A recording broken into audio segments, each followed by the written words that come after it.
G'day everyone, it's Psychic D.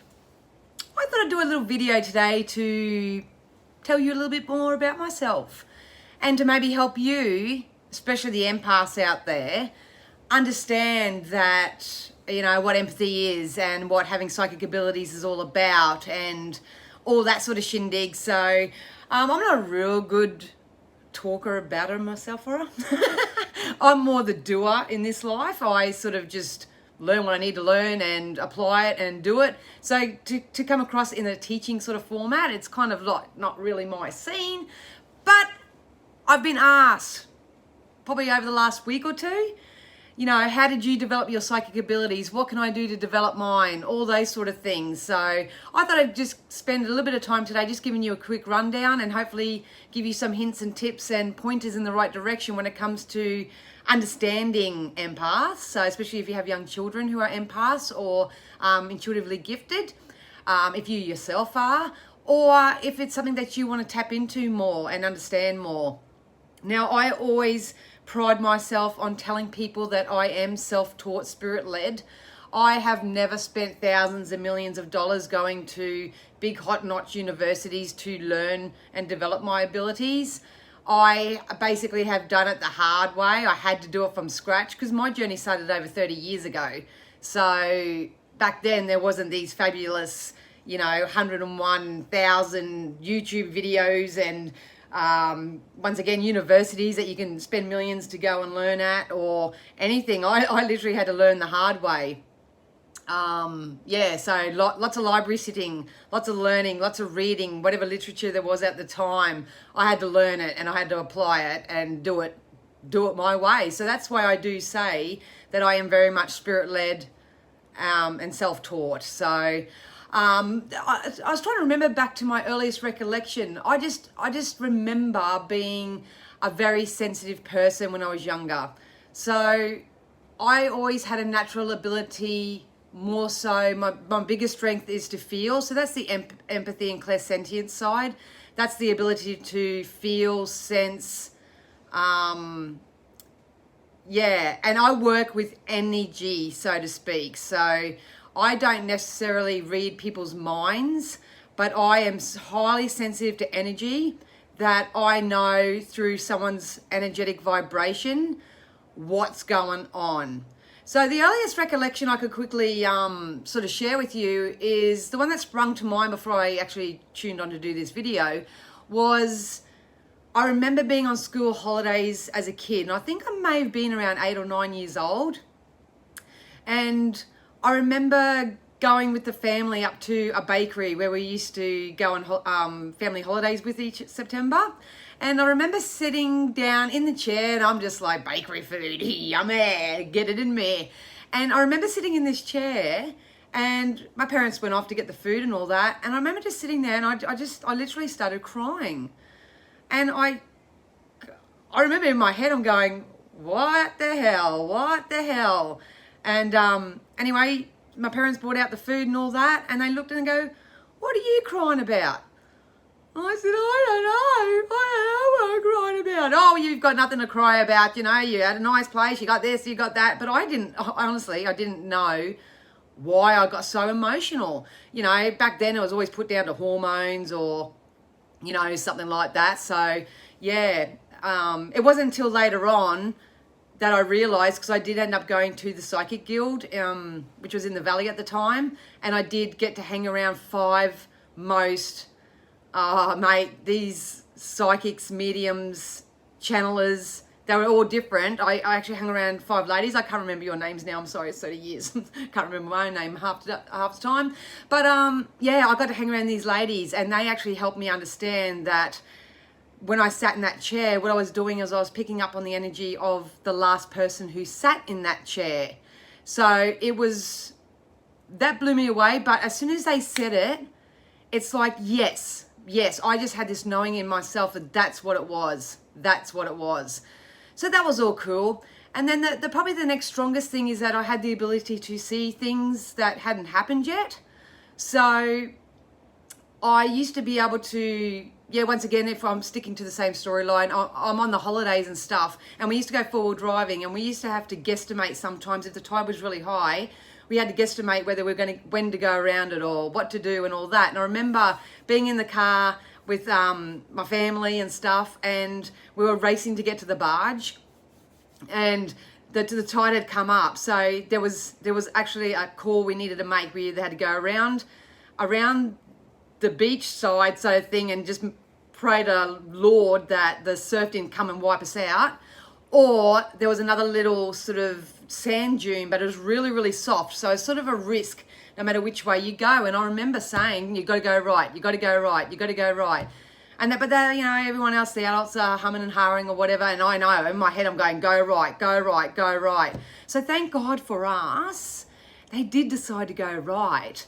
And so they went there and all that. And then when we got up to the top of the, where the barge was to go back over to the mainland, we heard people talking, and they said, oh, did you hear about that car back there that got washed up against the dunes or whatever? And I'm just sitting there going, we dodged that. That could have been us. We dodged that. Lucky they went right. And it's sort of, I just always knew the best way to go. I've always, and it's from an intuitive space, so it's something that I felt. It wasn't my logical brain going, well, logic would tell you to go over the sand dune and go around there. Don't go around the waterway. You're going to get washed. Like it, yeah. I just always knew. And then sort of as I got older and that, I noticed that I started developing an ability to really tap into people's energies. And it's good now that I can articulate it a lot more, but I didn't understand it back then. And that's why I really love helping kids and teenagers and that who have this ability and can't express it, and for parents who don't know anything about it, because it makes you think you're cuckoo. So, but I just knew, like if someone was talking to me and they're telling me a lie, so just say my best friend said, I can't come to your birthday party on Saturday because Mum said I'm not allowed to come, I would instantly get the image, and I'd instantly know that they had actually made plans with someone else and they didn't want to come. So at the time I had to go, oh, okay, well can't you ask your mum to come? And you know, you act all normal and stuff, but on the inside, I knew that person was lying, and I knew exactly what they were doing, and blah, blah, blah. And the only confirmation I ever got was when karma come back around and the truth come out, because the truth always comes out in the wash one way or another. And I found out, like on a physical sense, that yes, they did happen to go elsewhere, had other plans, exactly how I had pictured it, seen it, been told it, etc., etc. So I sort of lived in two worlds, really, when you think about it. I don't know what it's like to not do this, have this ability, so I have nothing to really compare it to when it comes to the real world, the normal world. But I noticed as I grew older and I could really start to feel things and see things before they came. So the seeing is the clairvoyant side. So I say psychic because everyone relates to the word psychic, but it's clairvoyance. Yeah, because I had that, but I didn't know what to do with it. It actually really affected my behavior. So I would literally bawl my eyes out, get very aggressive, get very angry, get very emotional. It's very emotional, like it's on the scale. And this is why I feel sorry sometimes for ADD kids and ADHD and anyone that's been labelled something, because I've got a feeling that most of them are just spiritual and very deep intuitives, because that's the pocket that are coming through for this lifetime. But anyway, different story, different day. Yeah, so I knew that I was having all these feelings and I didn't know what to do, and it got that bad because I could see, I remember my first boyfriend, I knew he was going to cheat on me. I just knew it. And obviously I behaved differently to everyone else because I was trying to prevent that, because I could see it happening. So I was trying to prevent a future experience. Anyway, so that ended up sending me loopy, absolutely loopy. I love this guy like no tomorrow, as you do, young love or first love and all that sort of stuff. But what actually got me the most is the fact that I worked in advance all the time. I was always a step ahead because I was trying to prevent the inevitable, if that makes sense. So that set me crazy, absolutely crazy. And it was at that point that my mum and dad sort of just said, you know what, I think there's something wrong here. You really need to go see a psychologist. So I did. So I went to the psychologist, and I sat there and I told him, and when I was telling him all what I was feeling, seeing, and all that sort of stuff, to me it just felt normal, and I was actually really excited.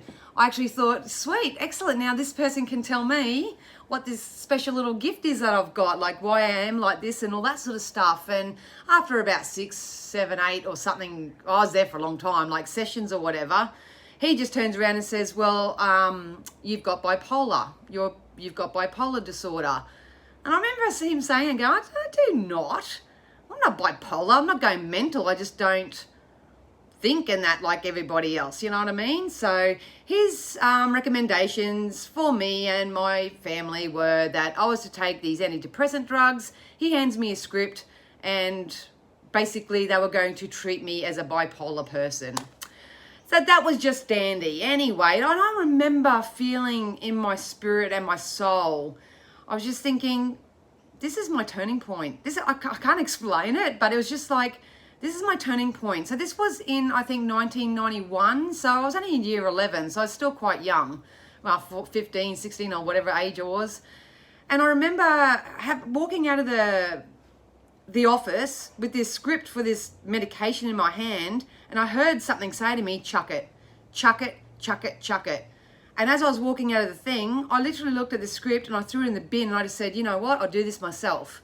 Remember it as clear as day. And I got back in the car because Mum was waiting in the car, and she said, how'd it go? And I said, I don't want to talk about it. And she sort of went, oh, rightio. My mum was wonderful like that. She always respected the fact that I was ready at times to talk about things, and other times I wasn't so ready. So that was all right. We got home. I think it was about a week later. I actually fell asleep on the couch. That was not unusual for me, because being a very strong empath, going to school, trying to learn, trying to deal with the amount of energies that are in that kind of environment, me trying to constantly adjust my thoughts and you know, images that I would get. Like I'd sit there in the classroom and I'd be sitting next to my friend, and I know that her dad was beating on her or something, or there was something going on in her family, but it was none of my business. I couldn't say anything. And I could feel their energy when they were sad, when they were happy. I could see when something exciting was going to happen to them. And this is what's going on inside of me. Well, I'm trying to live a normal day-to-day life. So as you can tell by someone that young, it's very overwhelming. So every afternoon, without fail, I'd go home, have something to eat, and I'd literally lay on our big, beautiful red velour lounge, and I would sleep. I would literally sleep till dinner time, because I just was so exhausted. I could not do that, if you know what I mean. And I also remember too that I was actually a very sickly child. I used to get a lot of sickness, all weird stuff too, like infected eye ducts, or I had this gastroenteritis for about 2.5 years or something. It was shocking. I was like home. I missed out on so much school from that. I had fluid in my hips. I become paralyzed, just all random shit. You're like, I wasn't even very adventurous for myself to get half of this stuff, but you know, once again, the humans put it down to I had low immunity and a dribble and more meds and all that sort of stuff. But I've come to realize now that the reason why I was so sick is because I was resisting my spiritual gifts, my abilities.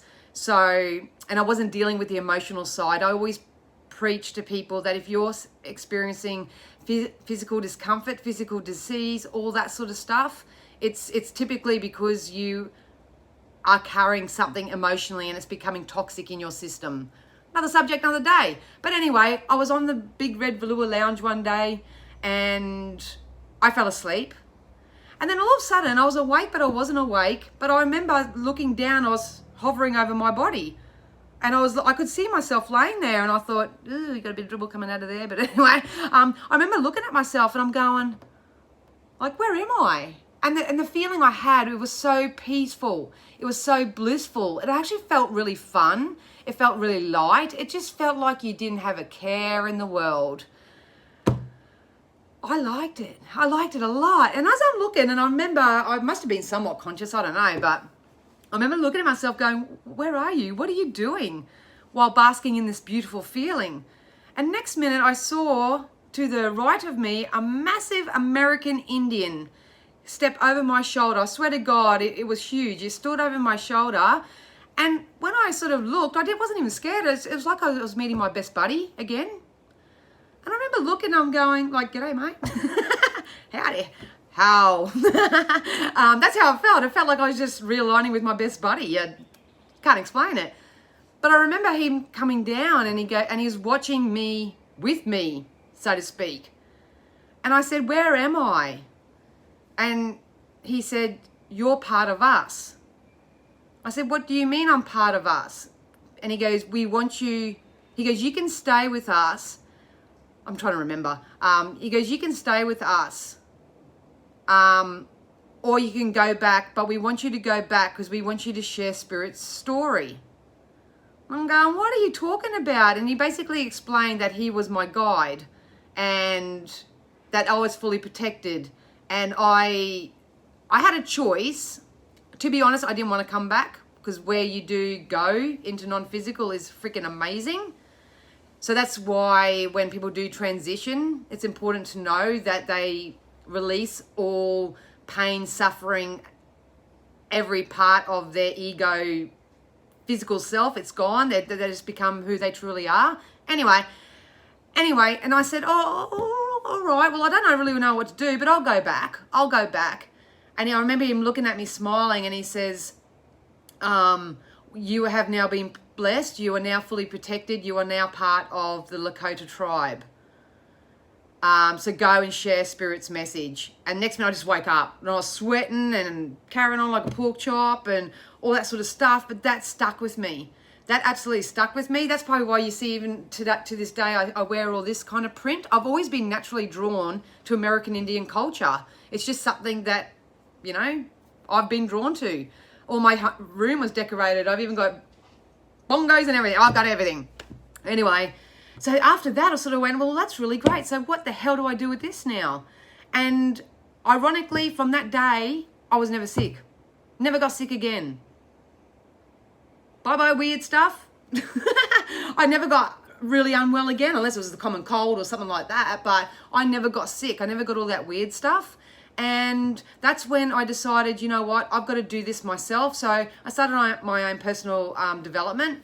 I did join the psychic guild, which was in the Valley, and I just went there and was just educated. What I loved about them the most, and this is why I love to teach people the most, the best thing that I got out of it is that you can have all the knowledge and be armed with all the information, but you've got to do it your way. No two intuitive people, no matter what your niche is. Some people are mediums, some people are empaths, psychics, some people are energy healers like Reiki practitioners and stuff. Some are medical mediums, not a lot out there, but they are out there. Everyone has their own niche. And it's really, really important if you're developing your own abilities not to get caught up and compare yourself and try to do it how everyone else is doing it. The biggest skill that I can teach people is to trust your strongest instinct.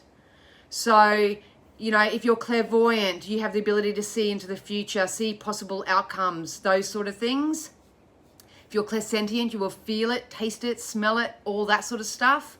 If you're claircognizant, you just have that natural knowing. To me, I haven't really read many people say this, but to me, claircognizance is that idea generating. It's like you just know how it's going to work and you follow through with it and it works. That's what I do with my clients. That's why people come to me, because I can just see their next best logical step. If they do it, they do it. They don't, but whatever. And then there's a clairaudience where you actually hear stuff. So I hear spirit talking. Depends on the person I'm reading for as to which clair is activated within me. But it is my job to articulate and work that out for myself. So that's why I always say to people when they're first starting out in their own journey, the best thing that you can do, and this is what I had to do, is to understand what those 4 clairs are.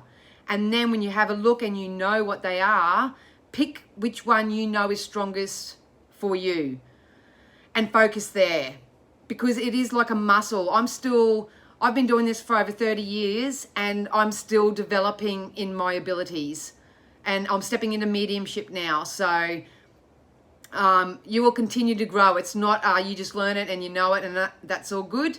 Another thing I'd like to say to that, and I'll probably jump all over the place because I feel like I've got so much to say, but just be mindful that there is a very, very big difference between a psychic reader and someone who uses their ability to connect with the spirit realm. We are trained, well, I'm trained myself, but some people do get trained elsewhere, but I'm trained, Spirit have trained me to do it my way, in my own niche, in my own field, and I forgot what I was going to go with that now. Yeah, so make sure if you're learning how to do this, please just do it your own way. I'm a very big automatic handwriter too, so that's why I do email reading so fluently and efficiently, because once again, it's just the mode of the way I'm relaying the information. But Spirit will talk to me, and you can see they're trying to connect with me now because I'm going off into la la land, but they'll just write. So I'll just sit there and I'll just look into la la land and I'll just type exactly what they're telling me. It's very short, sharp and specific most of the time because I've trained my energy just to say, don't fluff around. Just tell us how it is. Those who like the fluffies, I don't seem to attract them anymore because I only want to help those who help themselves or who believe in this sort of stuff or who would prefer a more spiritual way of healing, fixing, sorting their life, so to speak, rather than going to professionals. I've had experience in both sides of the track. But yeah, that's why I feel really sorry for young children, because people used to say, how did you know that? And I go, I don't know. How do you see that coming? I just said, I don't know. I don't know. I ended up having to get into the practice of when I had like a psychic vision, I had a book and I used to just write down in my book, you know, Betty's going to break up with her boyfriend, Jeremy, on Friday because he did this and this is what happened and blah, blah, blah. And I'd write it and I'd date it and I just put it aside and I just trusted that's what I was getting. And then guaranteed on the Monday morning, Betty broke up with Jeremy on the Friday because he cheated. And exactly how I said it was going to be is how it turned out.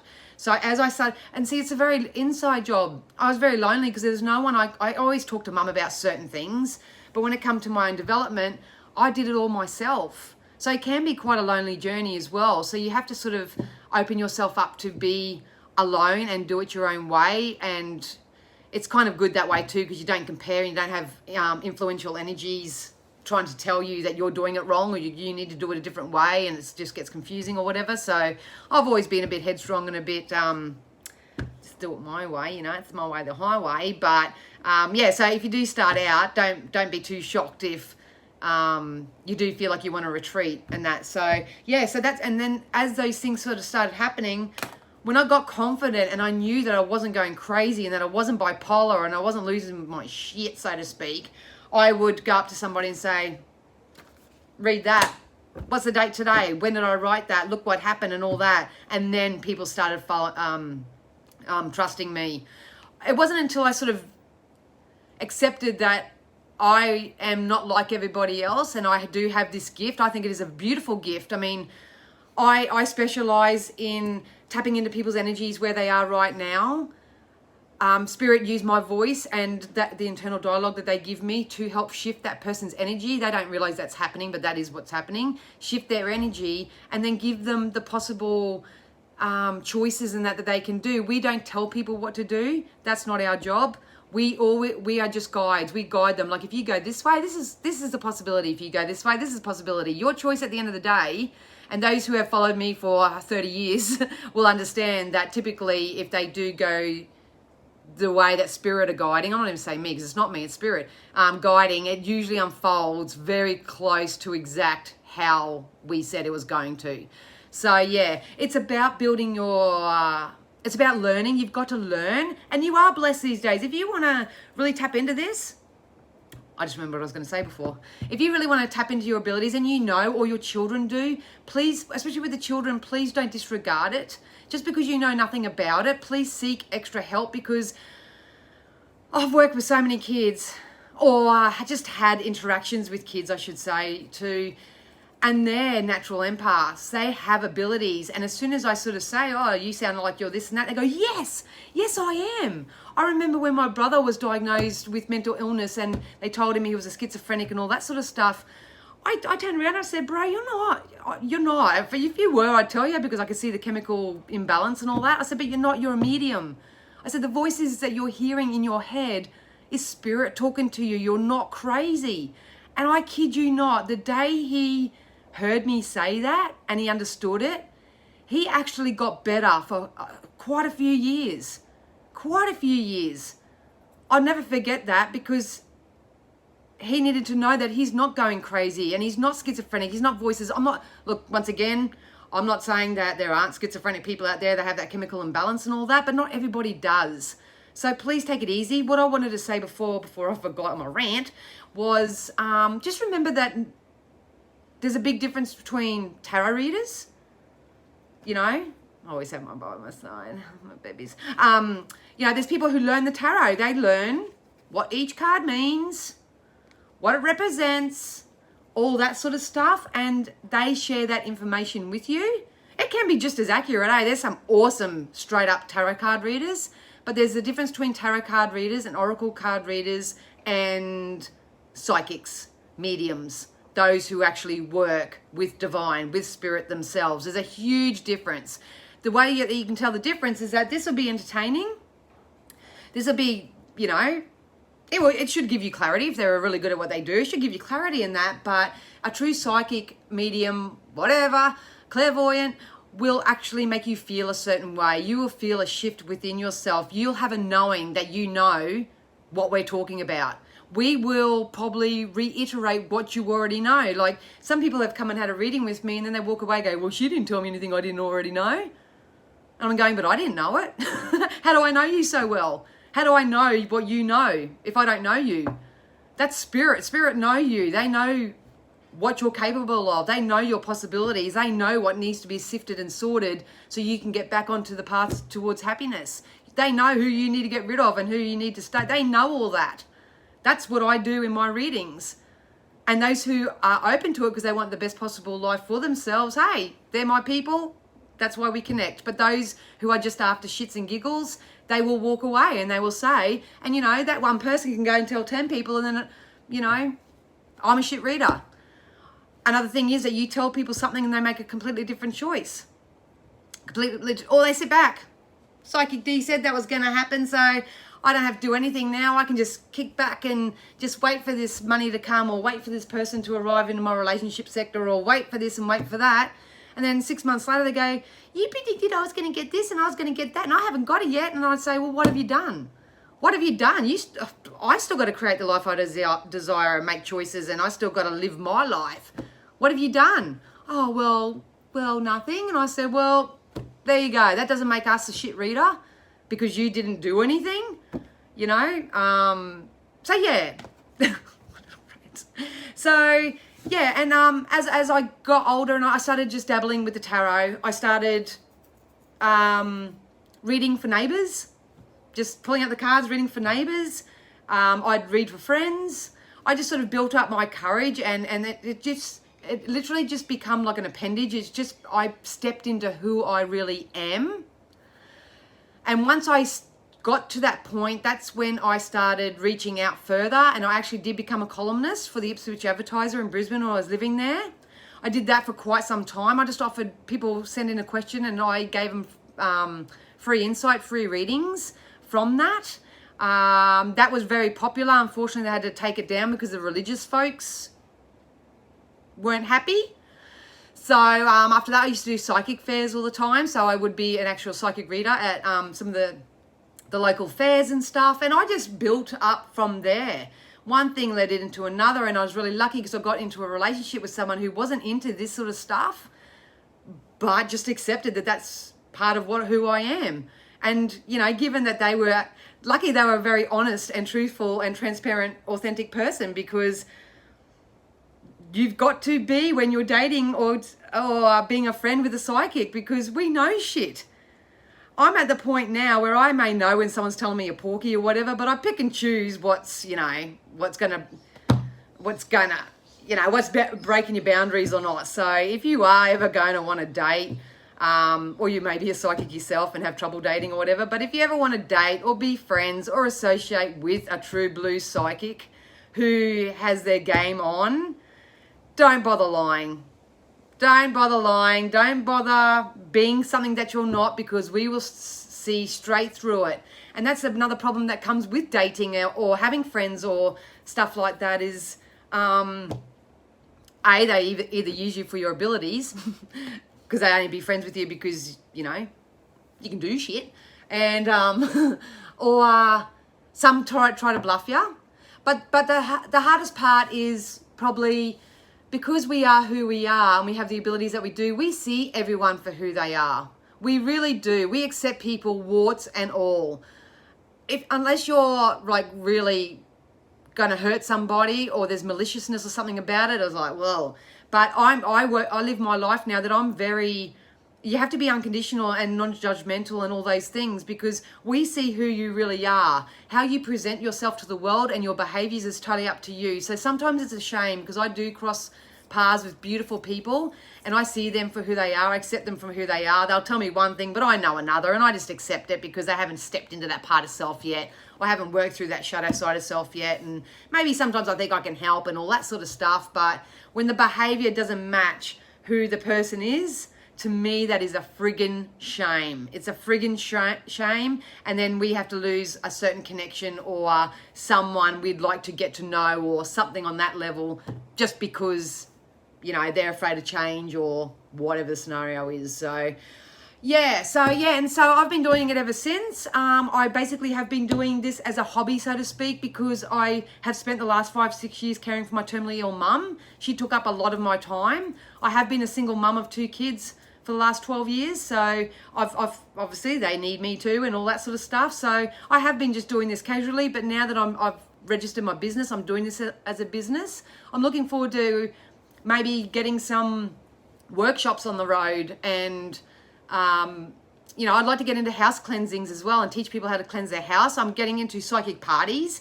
So people want to come and book me to be a reader at their party or at a psychic fair or anything like that. I'm now available for all that sort of stuff. I just want people to know that this doesn't have to be a shit show. It can actually be a very enjoyable experience. It's very fun. That you just learn something new every day.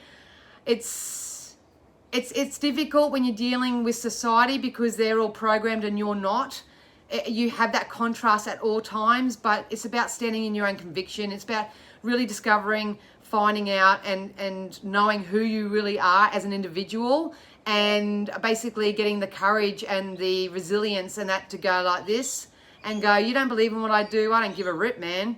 There's thousands of people who do, and they're the ones I want to go and help. So don't be afraid of your abilities. Don't be afraid of your gifts. If you find your children have this ability, please, please, please find someone who can help you nurture and nourish that in them, because it's not going to change for them. You can cloud it and push it down and try to subdue it and do other things or whatever, but if they are a natural intuitive, they are a natural intuitive, and I'm so glad that I got it when I did. So glad I got mine when I did, because I'd probably be a nutcase right now if I didn't take this path.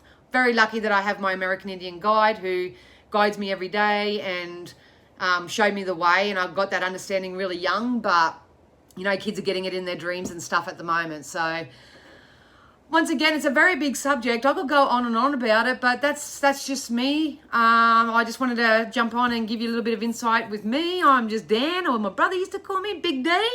I'm just Big D. I'm just out using my gifts and abilities to help create a difference in the world. That's my passion. That's my dream. If I can get someone who's feeling off course, on course, and successful, beauty, that's what I'm here for. Very rarely will I tap into past energies because that's not my forte. I don't believe in looking back. That's why I can't even remember sometimes people I talked to last week on that, because I literally will do this, upload it, and it's like, what's next? What's next? What's next? And I feel rude sometimes because I'm not sort of going back and rereading comments or answering comments and stuff like that. It's just I don't look back. I don't look back, and it's not to be rude or ignorant or anything like that. And sometimes I go, oh, Denny, I'll just do the respectful thing, go and fucking acknowledge them. And I'll go back and go, shit, sorry. But just me, how I work naturally, I don't look back. I don't look back in anger, as Oasis is saying. That's just not how I roll. I've trained myself to go, what's next? I'll deal with this now. I'll get through this emotion. I'll do this. I'll do that. What's next? What's next? What's next? What's next? So if you want to find out what your what's next is, hit me up for a reading. Go to my website. All the links are all around here. If you want to know or want to ask me a question about psychic development or anything like that I can share with you, post the question down below. Helps me create content. Keep an eye out on my page. I do share free cards and card messages, and they are all done daily. They're all done intuitively. I'm not one to program a week or two in advance, probably really bad business skills, but hey, it's not how I roll. I get up and I ask Spirit, what do these guys need to know today? And they'll give me a card and I'll share it. Yeah. That's about it, I think. That's all I got to say. And my hair's really terrible. I'm really sorry. Like, I have an image. It's my brother's memorial on Sunday, and I'm getting my hair done on Friday. So I'm saying, help me, hairdresser, help me.